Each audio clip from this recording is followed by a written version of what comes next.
नमस्कार, ओम शांति।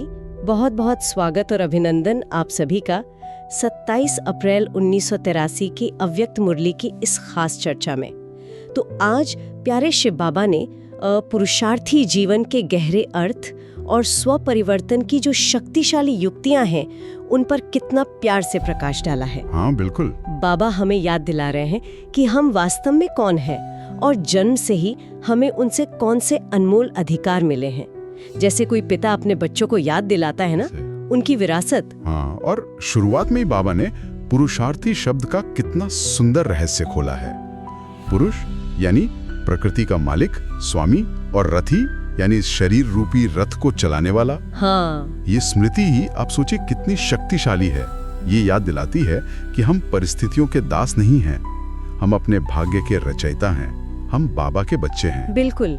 ये एहसास कि हम मालिक हैं, अधीन नहीं, और इसी अधिकार भाव से जुड़ी हैं वो 4 खास प्राप्तियां जो बाबा हमें जन्मते ही देते हैं। हाँ। एक तो स्वराज्य का अटल राज्य, फिर अधिकारीपन की स्मृति का वो जगमगाता तिलक, हाँ।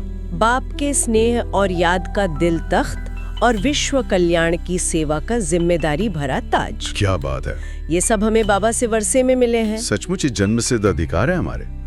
पर बाबा बड़े प्यार से हमें सोचने पर मजबूर करते हैं कि अगर हम मालिक हैं, अधिकारी हैं, तो फिर कभी कभी ये प्राप्तियां हमसे दूर क्यों लगती हैं। हाँ, ये प्रश्न तो उठता है। कभी तिलक जैसा धुंधला सा जाता है, स्मृति कमजोर हो जाती है, कभी दिल तख्त पर माया या व्यर्थ संकल्प आके बैठ जाते हैं। सही बात है। कभी सेवा के ताज की जगह छोटी छोटी बातों का बोझ उठा लेते हैं। बाबा पूछते हैं ये खेल क्यों? स्वराज्य के अधिकारी होकर अपनी ही कर्मेंद्रियों या परिस्थितियों के अधीन क्यों हो जाते हैं? ये सोचने और बदलने की बात है। तो इसका समाधान क्या है? बाबा क्या युक्ति देते हैं इसके लिए? देखिए, बाबा दृष्टि और वृत्ति बदलने पर बहुत जोर देते हैं। अच्छा। कहते हैं इन चमड़ी की आंखों से जो दिखता है ना, उसके पार देखो, दिव्य नेत्र से देखो।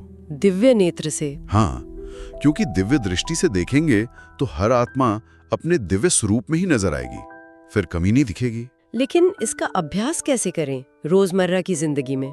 बाबा ने इसकी भी बड़ी सहज विधि बताई है। जैसे हर नारी तनधारी आत्मा को एक शक्ति स्वरूप, जगत माता, देवी स्वरूप में देखने का अभ्यास करे। इससे क्या होगा? संबंधों में पवित्रता और सम्मान बना रहेगा। बिल्कुल। और भाइयों को कहते हैं महावीर बनो, जिनके दिल में सदा एक राम यानी परमात्मा की याद बसी हो। वाह। जब किसी भी देशधारी से मिलें या बात करें तो कोशिश करें कि दृष्टि मस्तक के बीच चमकती आत्मा पर रहे। आत्मा पर दृष्टि? हाँ, समझें कि हम आत्मा से बात कर रहे हैं, वही करता है। अगर ये पहला पाठ पक्का हो जाए ना, तो परिवर्तन बहुत सहज है। और फिर बाबा मुरलीधर बनने की भी प्रेरणा देते हैं, है ना? हाँ बिल्कुल। जैसे कृष्ण ने मुरली की धुन से विषैले सांप तक को वश में कर लिया, उसे शैया बना दिया। हाँ। वैसे ही हमें ज्ञान मुरली बजानी है, मतलब ज्ञान के चिंतन और शांति की शक्ति से अपने अंदर के विकारों पर विजय पानी है। क्षत्रिय की तरह हार जीत के संकल्पों में नहीं उलझना। नहीं, विजयी ब्राह्मण बनना है। ब्राह्मण बनना है। साथ ही बाबा एक बहुत बड़ी कमजोरी से सावधान करते हैं, वो है अलबेलापन। अलबेलापन? हाँ, ये शब्द बाबा बहुत इस्तेमाल करते हैं। हाँ। ये जो भाषा है ना हमारी, कभी कभी कर रहे हैं, चल रहे हैं, हो जाएगा, करना तो है ही। हाँ हाँ, टालने वाली बात। बिल्कुल। बाबा कहते हैं ये टालने की, अलबेलेपन की भाषा है। इसकी जगह दृढ़ संकल्प चाहिए कि परिवर्तन करना ही है, अभी करना है। करना ही है, अभी करना है। हाँ, छोटी छोटी बातें या परिस्थितियां तो आएंगी, उनसे घबराना महावीर बच्चों का काम नहीं है। बाबा ने हमें ज्ञान और योग के सेफ्टी साधन दिए हैं, शक्तियां दी हैं। अगर उन्हें समय पर इस्तेमाल ही न करें तो ये समझदारी नहीं है। और सेफ्टी के लिए वो डबल लॉक की बात कितनी महत्वपूर्ण बताई बाबा ने। हाँ, वो डबल लॉक। पहला ताला अटेंशन और चेकिंग, यानी स्व जागरूकता और अपनी जांच करते रहना। अपनी चेकिंग, बिल्कुल। और दूसरा ताला याद और सेवा, परमात्मा की याद और निस्वार्थ सेवा। याद और सेवा। बाबा कहते हैं ये दोनों लॉक हमेशा लगे रहने चाहिए ताकि कोई भी कमजोरी अंदर आ ही न सके। बिल्कुल।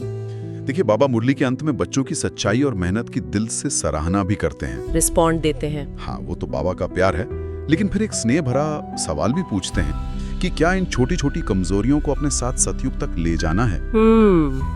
सोचने वाली बात है। जो शक्तियां और अधिकार दिए हैं उन्हें माया को वापस तो नहीं देना है ना? नहीं, बिल्कुल नहीं। दुश्मन को अर्थात नकारात्मकता और विकारों को जरा भी घुसने नहीं देना है, अंदर आने ही नहीं देना है। तो आज की मुरली से एक गहरा संकल्प हम सभी अपने मन में धारण करें। जरूर। सिर्फ मुख से नहीं बल्कि मन से सदा विजयी रहने का, बाबा के दिए हुए अधिकारों को स्मृति में रखकर, अलबेलेपन को छोड़कर, हाँ, और डबल लॉक लगाकर पुरुषार्थ करने का।